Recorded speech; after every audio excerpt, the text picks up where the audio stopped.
Part 6 of my true life story, The Fake Passport by Abigail Freddy or Mr. Luca TV. After the man found out I was from the same place as him and that I would have been a sister, he changed. He told me he would do everything he could to get me out of Cameroon and sent me to meet my aunt in Italy. He started making arrangements immediately.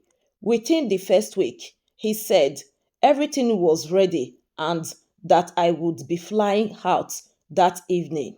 That day, I got my hair done, bought a few clothes, and we took a taxi to the airport. But on our way, we were robbed. Armed robbers stopped us, took our things, and that flight was cancelled. I was heartbroken, but I had no choice. I just had to wait again. The following week, he told me that I would be flying in 2 days. I said, no problem. 2 days later, he took me to the airport. Before leaving, I said goodbye to all the other girls at the hotel. It was a quite emotional moment. We finally reached the airport in Cameroon. Everything went smoothly this time.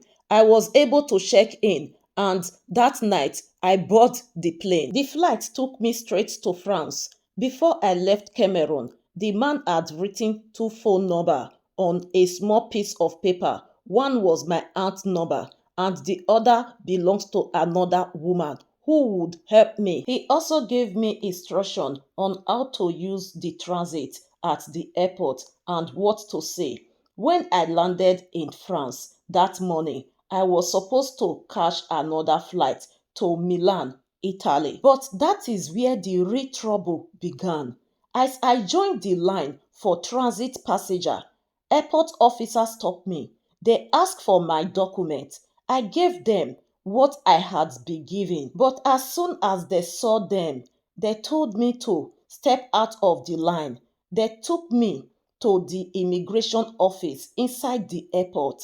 That was where they told me the truth. The passport I was holding was not mine. The photo was a completely different woman.